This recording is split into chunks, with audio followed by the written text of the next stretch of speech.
जय गुरुदेव दोस्तों। और मेरे चैनल सिद्ध सावर मंत्र में आपका एक बार फिर से हार्दिक स्वागत है।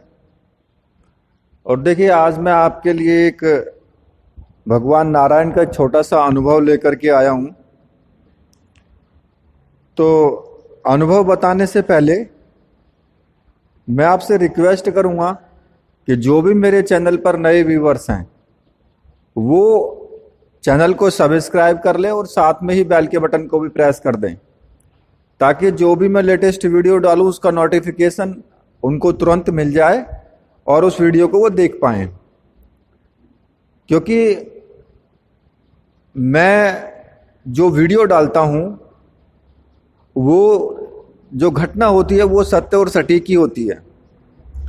और अगर आपको ना वीडियो अच्छी लगती है तो फिर आप वीडियो को लाइक भी जरूर करना और शेयर करना, जिससे कि और दूसरे लोगों को भी उसका लाभ मिल सके। तो वीडियो बनाने की मैं अब शुरुआत कर रहा हूं।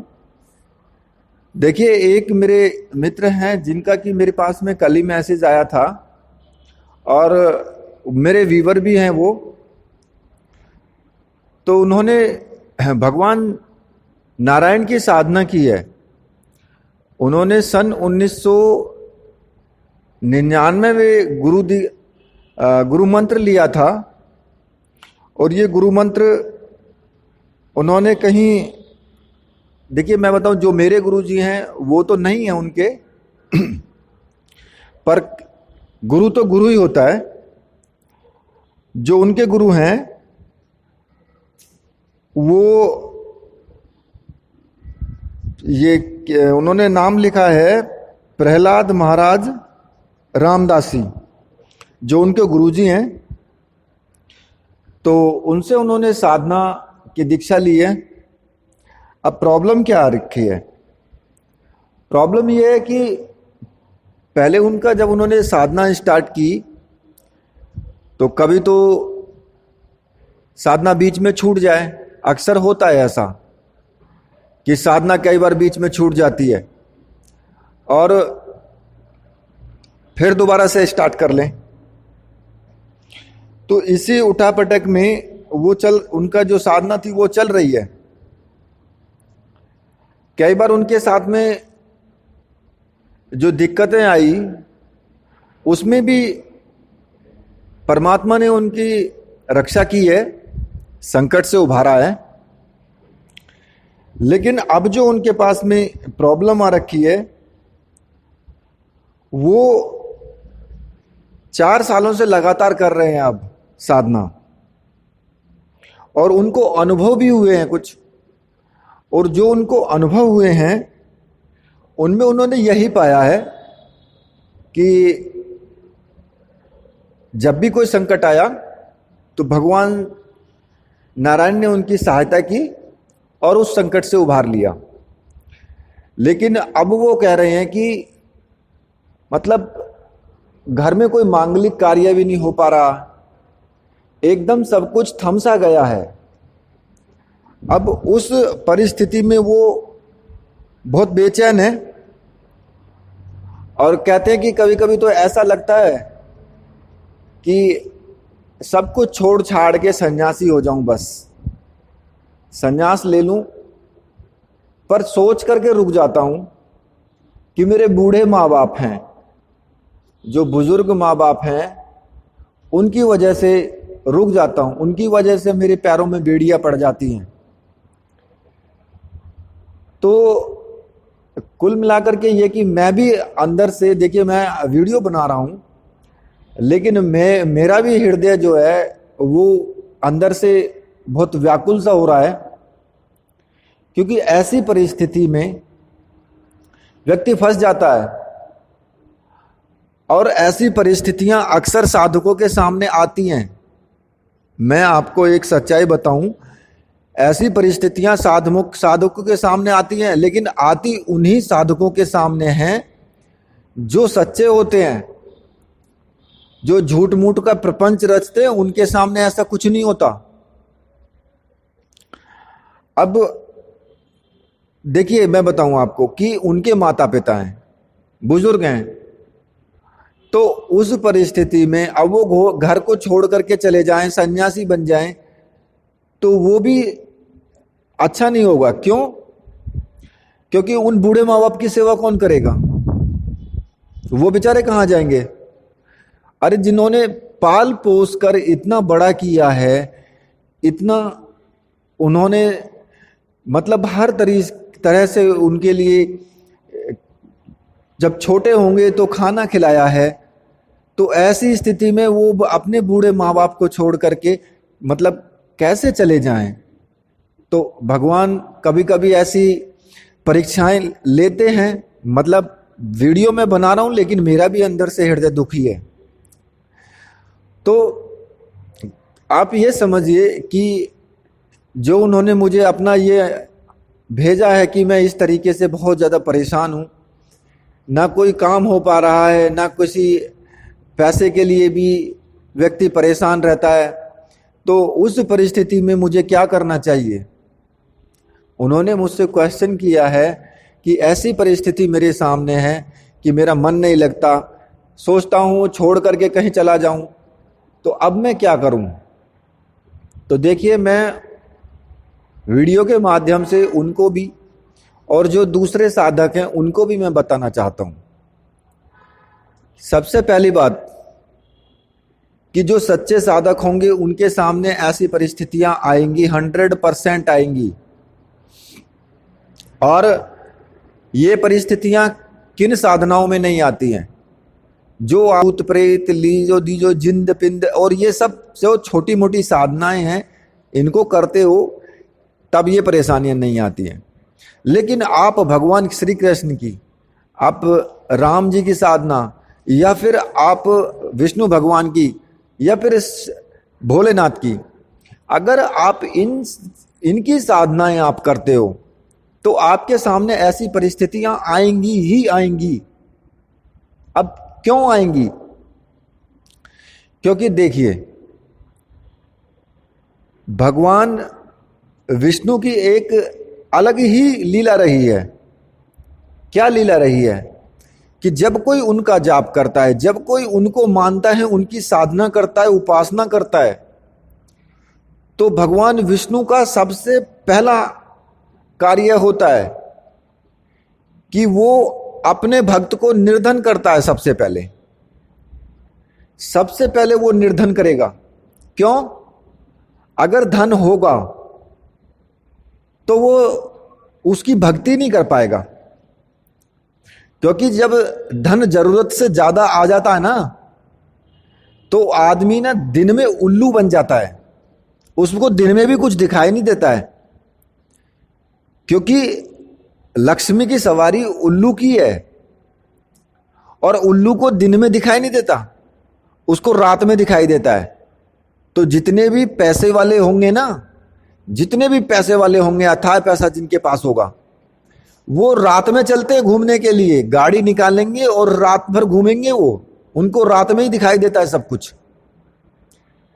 आपने देखा भी होगा, सड़कों पे, रोडों पे खड़े मिलेंगे, खाते मिलेंगे, पीते मिलेंगे, मटर गश्ती करते हुए मिलेंगे, वो रात में ही मिलेंगे तुम्हें। तो क्योंकि लक्ष्मी की सवारी उल्लू की है, वो उल्लू बन जाता है आदमी, तो वो भक्ति कैसे कर पाएगा? जब पैसा ज्यादा आ जाता है तो वो भक्ति लाइन से हट जाता है। और ज्यादातर केसों में यही होता है। वो बहुत बिरले होते हैं कि जिनके पास पैसा होते हुए और वो भक्ति में भी लीन रहते हैं।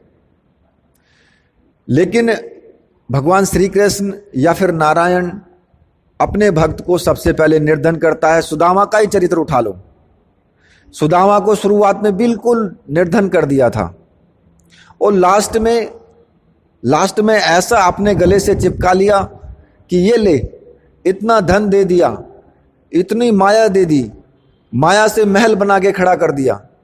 क्योंकि सुदामा तो झोपड़ी में रहते थे, टूटी फूटी झोपड़ी थी, खाने के लिए दाने नहीं थे, इतना ज्यादा परेशान हो गए।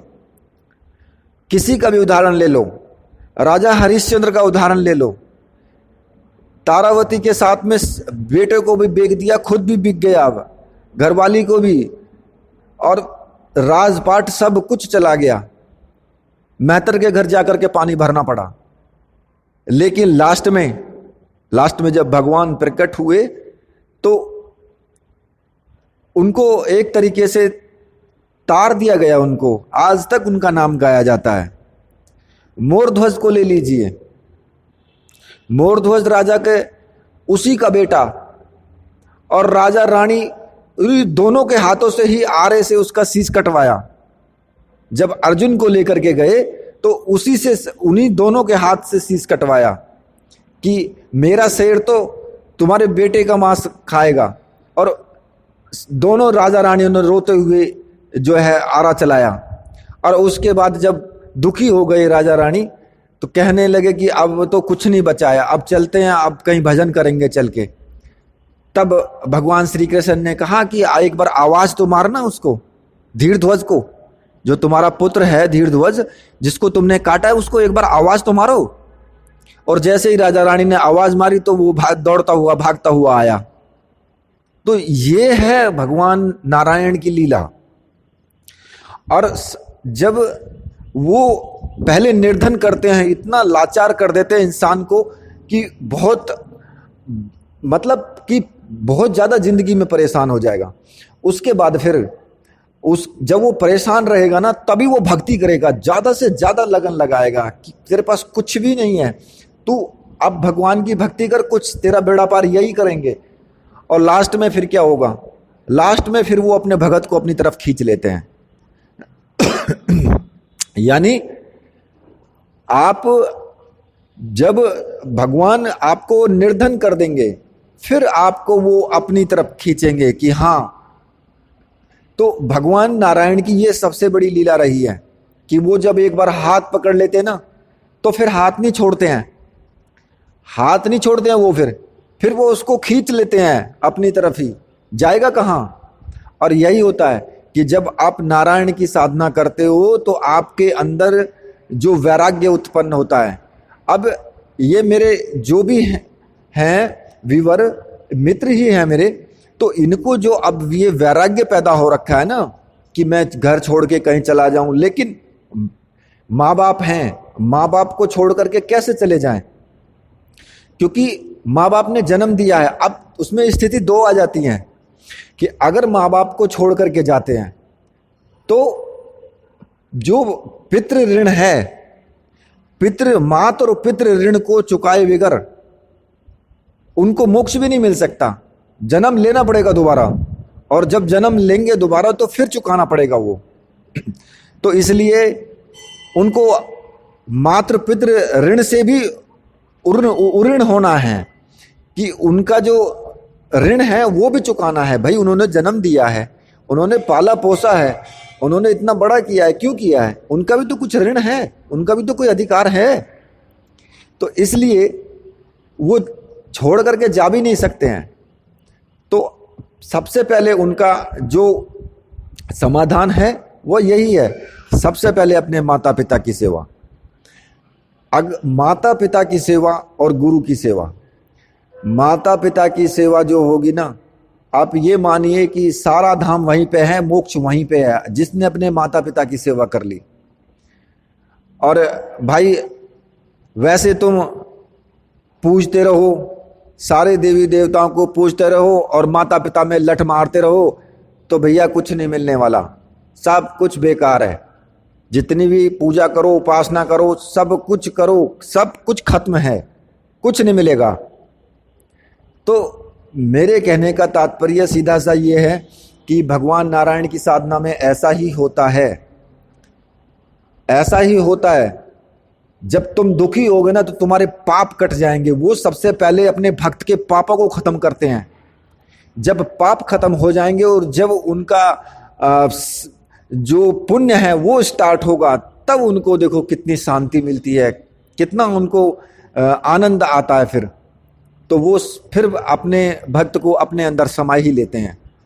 तो वो ये जो होता है, ये आपके कुछ पूर्व जन्म के पाप, कुछ इस जन्म के पाप, पता नहीं कितने जन्मों के पाप होंगे जो कि ये क्षीण होते हैं। जब आप दुखी होगे तो वो क्षीण हो रहे हैं, वो पाप तुम्हारे कट रहे हैं।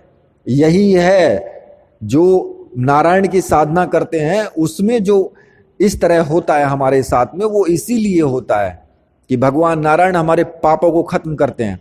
और रही वैराग्य की भावना, तो जब हम वैराग्य की भावना तो ऑटोमेटिक आनी ही आनी है।